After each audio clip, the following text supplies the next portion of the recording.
Injil kudus daripada Tuhan kita Yesus Kristus.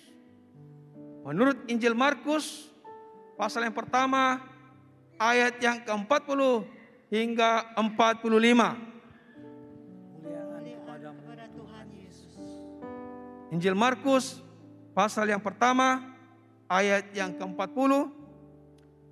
Seorang yang sakit kusta datang kepada Yesus, dan sambil berlutut di hadapannya, ia memohon bantuannya.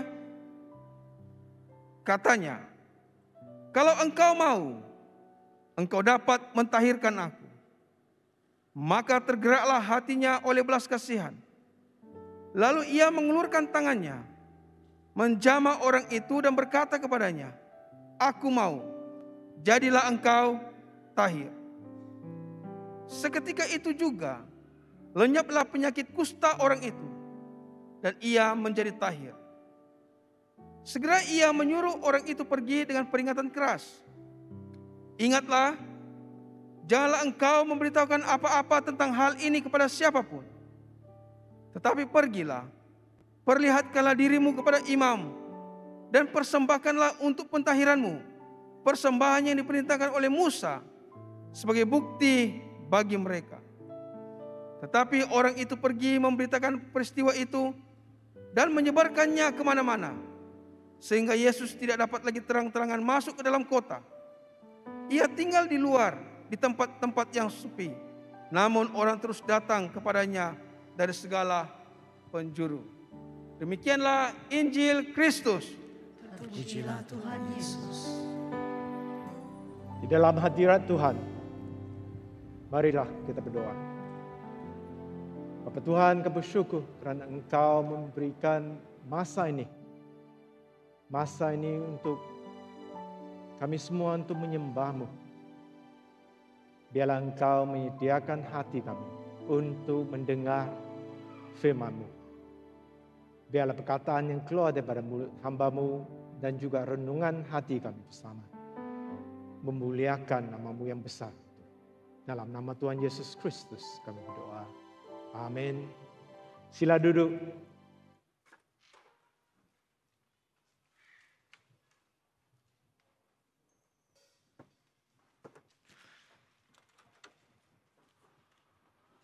Pagi ini kita menyambung siri khotbah kita tentang hati Yesus. Dan topik pada pagi ini adalah tentang hati yang ada belas kasihan.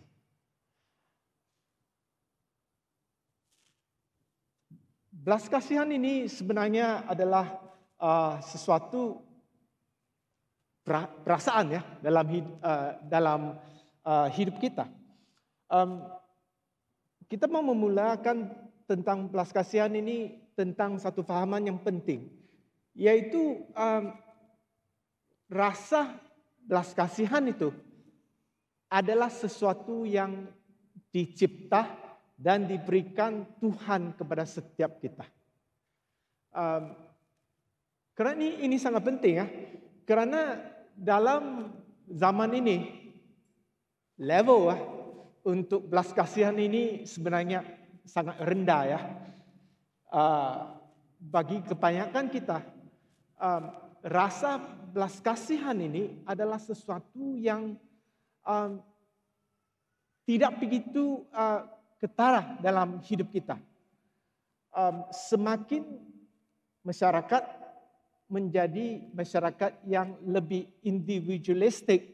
Artinya kalau dulu orang tinggal di kampung ya, kalau menanam itu kita menanam bersama, kalau kita tuai sama.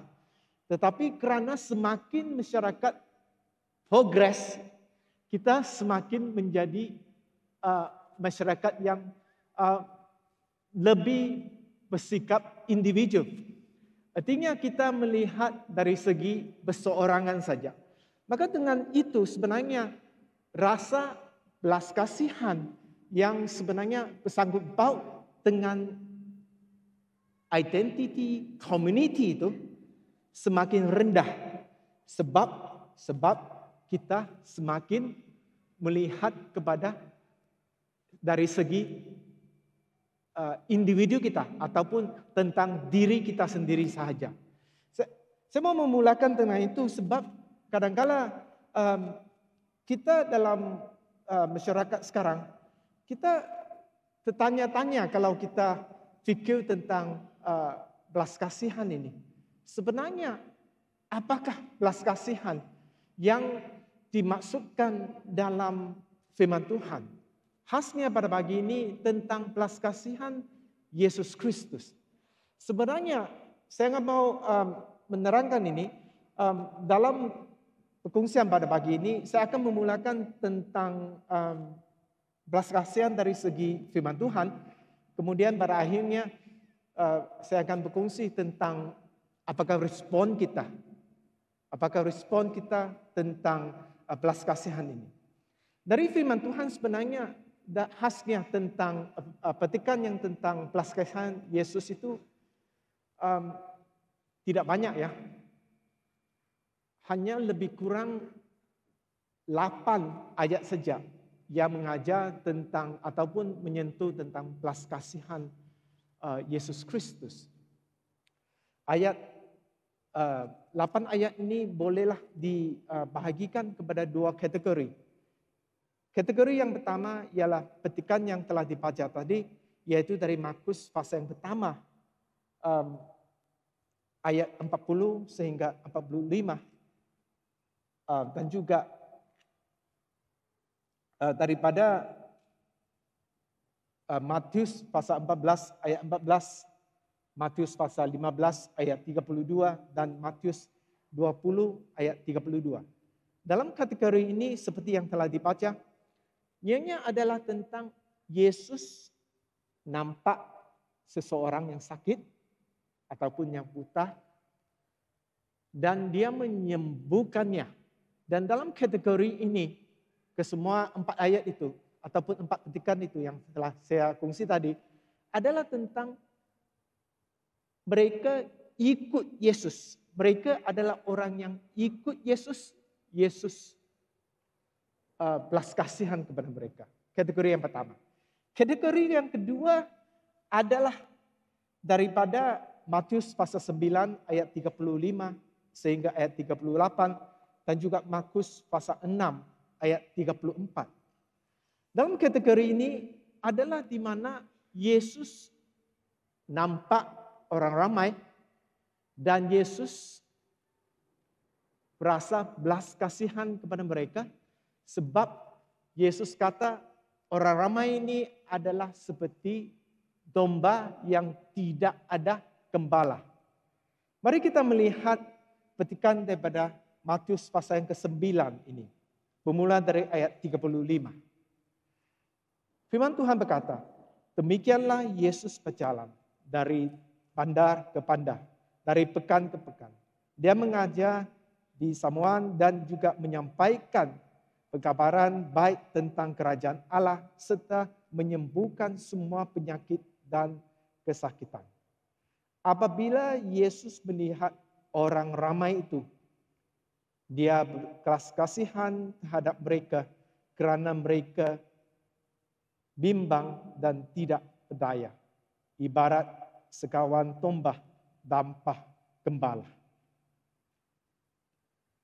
Sebenarnya petikan ini adalah petikan yang selalu dipakai. Yaitu dalam ayat 38.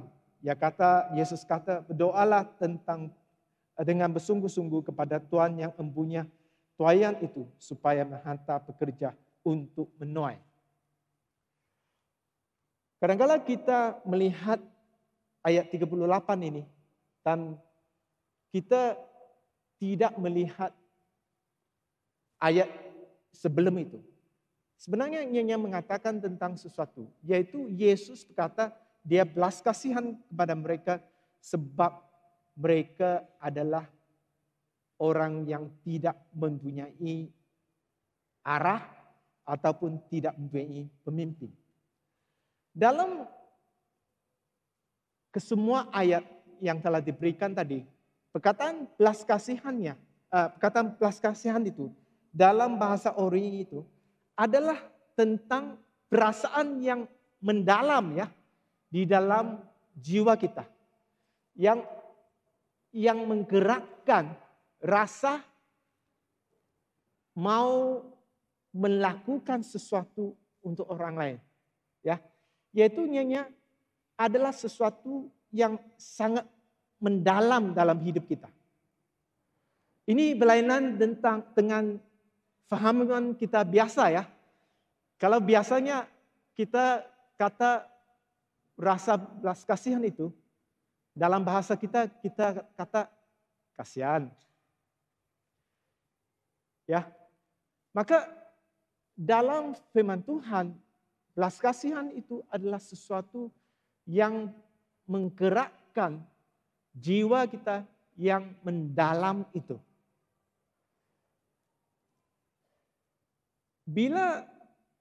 Apakah yang dilakukan Yesus bila jiwa yang mendalam itu tergerak? Dua perkara ya kita tahu. Yang pertamanya dalam konteks ayat Markus pasal yang pertama 40 sehingga 45 yang mengatakan Yesus menyembuhkan mereka, yaitu mereka yang dia ada belas kasihan, dia menyembuhkan mereka. Dalam semua ayat itu yang mengatakan sesuatu, yaitu bila dia menyembuhkan mereka, mereka itu mengikut Tuhan. Mereka itu mengikut Tuhan. Dan mereka itu memberikan kesaksian tentang apa yang dilakukan oleh Tuhan. Dalam petikan yang telah dibaca tadi, Yesus meminta supaya orang yang disembuhkan itu, supaya dia bersaksi kepada imam. Dalam kategori yang kedua, bila Yesus belas kasihan kepada mereka yang tidak ada pemimpin ataupun tidak ada arah itu, Yesus, apakah yang dilakukan oleh Yesus? Yesus mengajar mereka. Yesus memberikan firman Tuhan kepada mereka. Yesus mengajar mereka tentang kerajaan Tuhan. Dalam kedua-dua hal ini, belas kasihan itu memberikan arah kepada Tuhan. This is very important ya. Ini bukan bila kita nampak anak anjing di tepi jalan, kita kata kasihan, belas kasihan sama anak anjing itu. So this is very important. Ini sangat penting ya untuk membezakan apa yang diajar dalam firman Tuhan. Belas kasihan yang dimasukkan oleh hati Yesus itu adalah belas kasihan yang menunjukkan, memberikan arah kepada sama ada orang yang disembuh ataupun mereka yang mendengar firman Tuhan ke arah Tuhan, ke arah kerajaan Tuhan. Ini sesuatu yang amat penting. Sebenarnya dalam konteks ini adalah kali pertama saya faham tentang ini. Inilah kali yang pertama bila saya menyediakan khotbah ini, baru saya sedar bahwa orang yang berdiri di depan ini untuk berkhotbah itu perlu tanya diri kita, adakah kita mempunyai belas kasihan terhadap mereka yang mendengar firman Tuhan?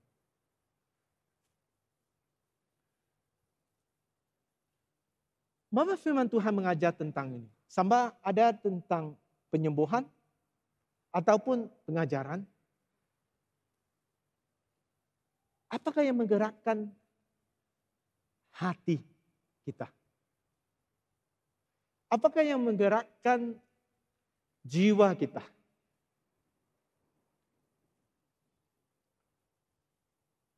Adakah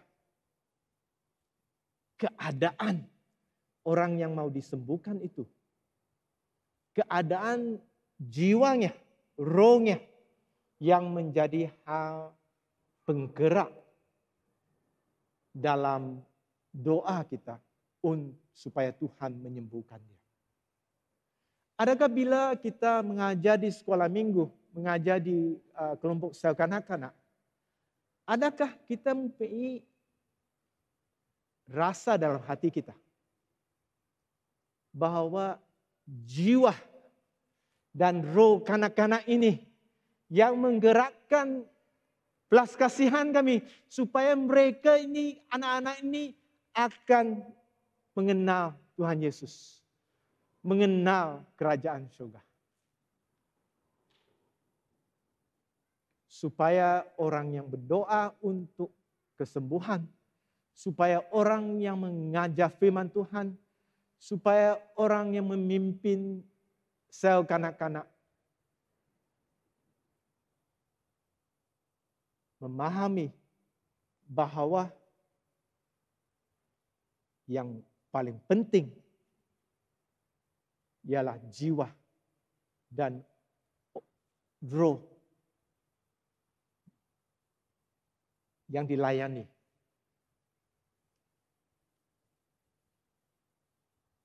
Ini adalah pusat belas kasihan Yesus. Di dalam firman Tuhan sebenarnya tidak banyak ayat yang mengajar tentang belas kasihan. Selain daripada Injil, dalam surat-surat yang ditulis oleh Paulus, hanya lebih kurang 4 ataupun 5 tempat di mana Paulus mengatakan tentang belas kasihan. Di dalam Filipi pasal kedua ayat yang pertama, di dalam Efesus pasal keempat ayat 32, Paulus mengatakan kita perlu ada belas kasihan sebab kita ini adalah orang yang telah diselamatkan oleh Yesus. Yang ayat yang selain daripada itu, daripada Kolose pasal yang ketiga ayat 12 sehingga 14 mengatakan bahwa kita perlu ada belas kasihan. Paulus mengatakan sebab kita ini adalah umat Tuhan. Saya ingin mengatakan ini sebab ini memberikan dasar kepada kita semua bahwa kita ini semua, sebab kita ada orang yang percaya Yesus Kristus. Kita adalah umat Tuhan. Maka rasa belas kasihan itu sepatutnya menjadi sebahagian hidup kita. Menjadi sebahagian perasaan biasa kita. Sebab saya akan tanya soalan yang seterusnya. Yaitu selepas sembahyang ini, bila kita keluar nanti, bila kita sampai di Fajar, kadang-kadang kita akan nampak ada budak kecil kan, yang hulukan tangan.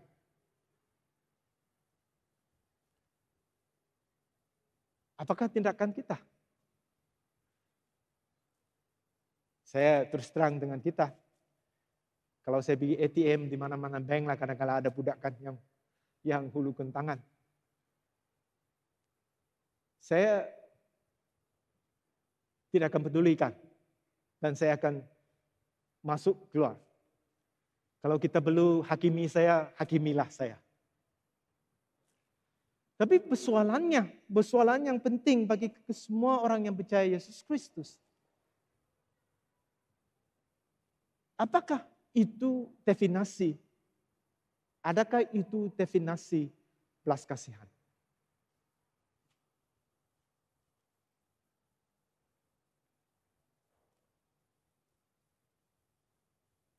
Kita perlu tanya diri kita sendiri. Sebab kita sudah hidup dalam masyarakat di mana kebanyakan kita, sebenarnya hampir semua kita, termasuk diri saya. Kita sebenarnya level untuk belas kasihan kita sebenarnya tidaklah begitu tinggi ya.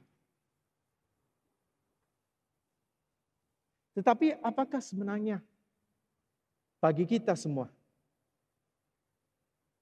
belas kasihan dalam firman Tuhan apa artinya?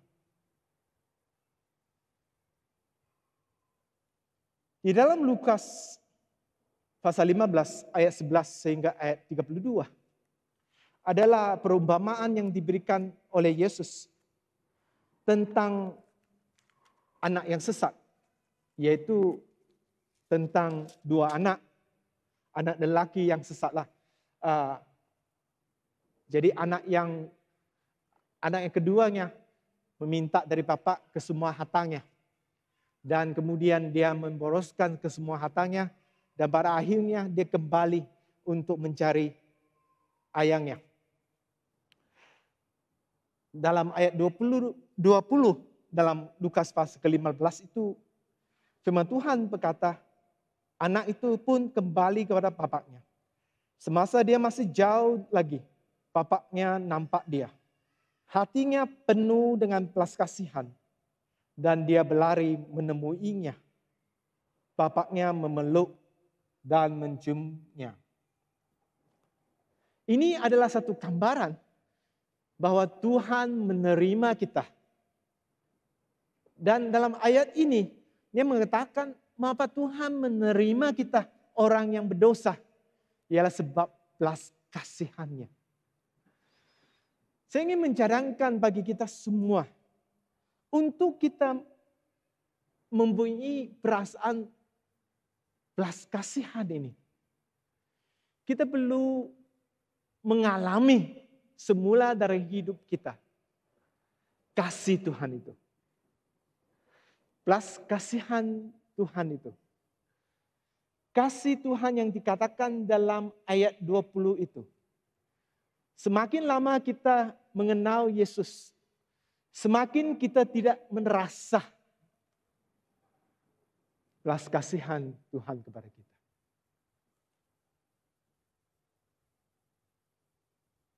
Beberapa orang yang ada di sini yang sudah tidak mempunyai rasa bahwa Tuhan mempunyai belas kasihan kepada kita. We need to recapture this. Dalam musim puasa ini, bila kita menggunakan masa untuk merenungkan apa yang dilakukan oleh Yesus di kayu salib, di mana dia mati untuk dosa kita. Ini adalah masa yang paling baik untuk meminta kepada Tuhan supaya dia mengembalikan rasa belas kasihan itu kepada kita. Sebab ayat 20 mengatakan Tuhan menerima kita karena belas kasihannya. Kita perlu meminta kepada Tuhan supaya Tuhan memberikan kepada kita kesadaran bahwa Tuhan memberikan belas kasihan kepada kita. Kita perlu supaya Tuhan melembutkan hati kita. Supaya kita boleh merasa semula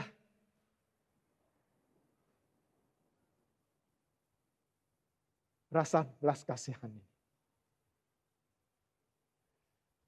Di dalam berita sekarang, tiap-tiap hari, kalau kita yang mengikut berita akan tahu tentang peperangan di Ukraine.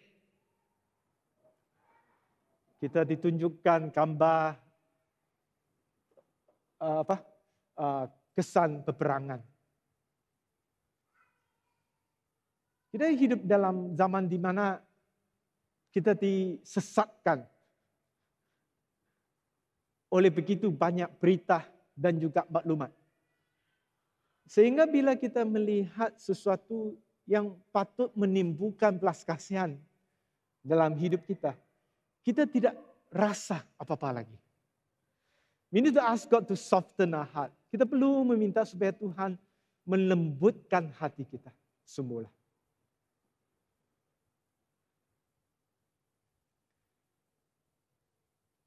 Supaya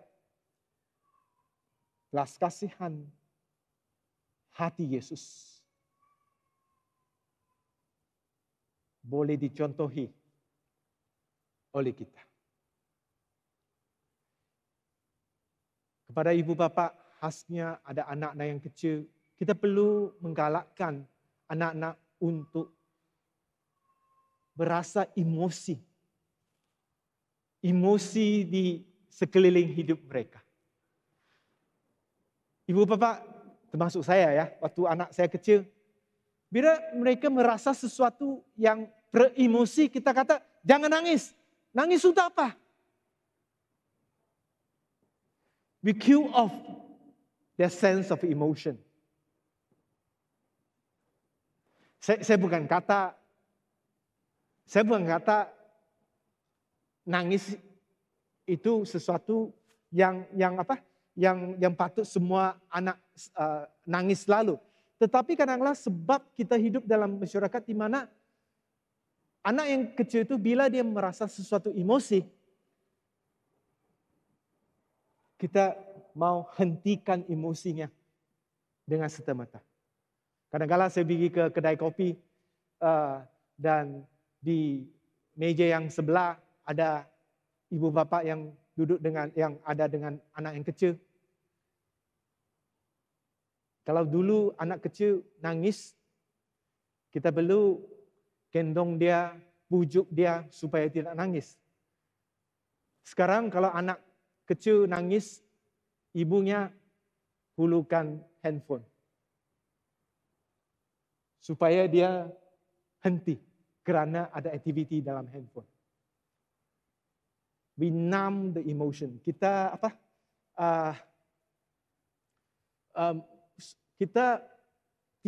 emosi anak itu direndahkan. Ini corak hidup kita. Suka tidak suka kita perlu mengakui. Jadi saya ingin mengalahkan ibu bapa yang ada anak kecil supaya emosi kanak-kanak itu tidak dihentikan. Kerana rasa belas kasihan adalah salah satu emosi.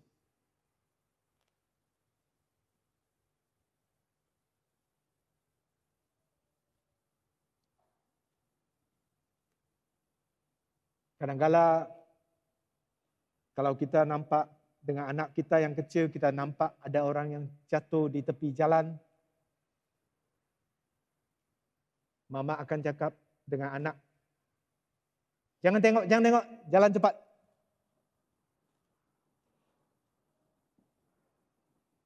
We kill off the emotion. Kita matikan hatinya yang mungkin mau dibina oleh Tuhan untuk merasa belas kasihan dalam insiden itu.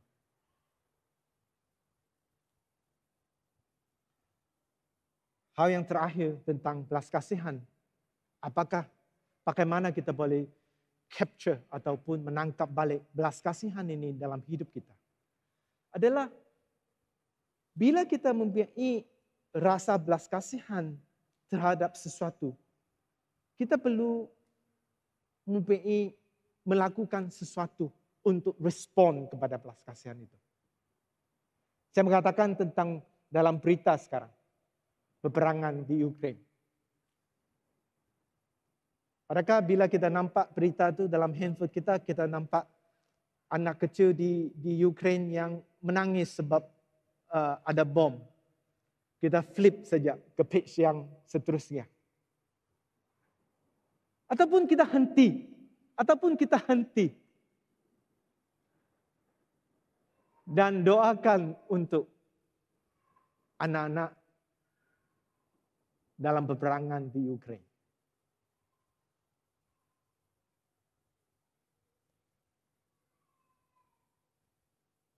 Kadang-kala bila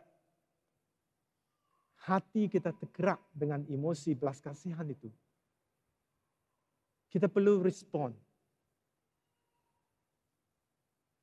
Kita perlu respon supaya perasaan yang diberikan Tuhan itu boleh semakin berkembang. Setiap kita, saya percaya Tuhan memanggil kita untuk berbelas kasihan terhadap hal dan juga orang yang berlainan. Ada yang Tuhan memanggil untuk mempunyai belas kasihan dalam hal kanak-kanak. Ada juga yang mungkin Tuhan memanggil kita untuk memberi belas kasihan terhadap mereka yang tua.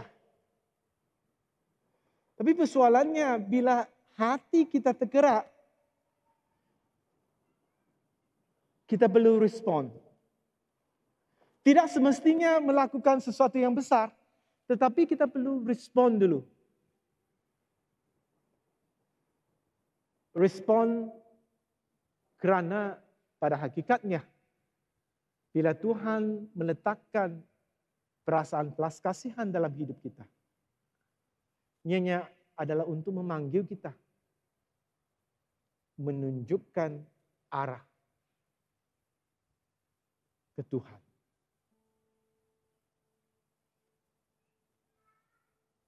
Saya tidak tahu apakah yang Tuhan letakkan dalam hati kita. Kadang-kala semakin kita melayani, semakin kurang perasaan belas kasihan kita. Kalau pertama kali kita dijemput untuk melawat mereka yang sakit di hospital, kali yang pertama kita melawat ke hospital, kita boleh rasa sakit. Rasa sakit orang yang sakit itu ya. Kita boleh rasa the sadness and the pain. Tetapi semakin kita melayani dalam pelayanan melawat hospital ini, semakin kita tidak lagi merasai kesakitan itu.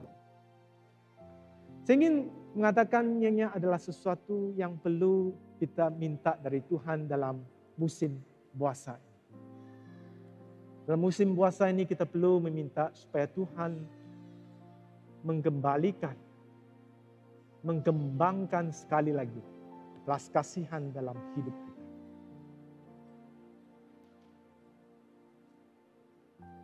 Bagi diri saya ingin mengakhiri dengan ini. Mengatakan dalam 10 hari saya menyediakan khotbah ini.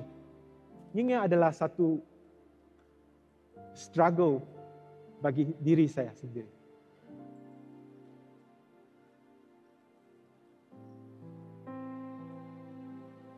Kerana kebanyakan peranan saya dalam pelayanan adalah untuk mengajar dan berkhotbah. Tapi firman Tuhan mengatakan orang yang berkhotbah, orang yang mengajar, belum merasa belas kasihan dengan orang yang mendengar. I want to be honest with you, it's a real struggle. Semalam saya berkhotbah di bilingual service di sini. Pagi ini waktu saya sampai sejak di gereja untuk kebaktian HK, isteri saya teks saya. Dan dia kata,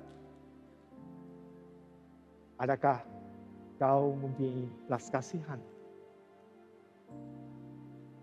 dalam perkongsian dan juga khotbahmu?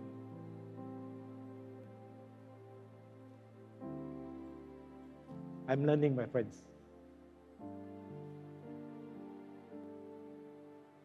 Tuhan, saya percaya, mengatakan kepada saya. Dan saya juga berharap Tuhan berfirman kepada kita semua dalam musim puasa ini. Bila kita mengingati apa yang telah dilakukan oleh Yesus Kristus di kayu salib, kerana belas kasihannya kepada kita, kita juga perlu meminta supaya Tuhan kembalikan rasa belas kasihan itu kepada diri kita. Supaya bahagian hati dan jiwa yang paling mendalam itu akan bergerak untuk memberikan arah kepada Tuhan. Semoga Tuhan memberkati kita.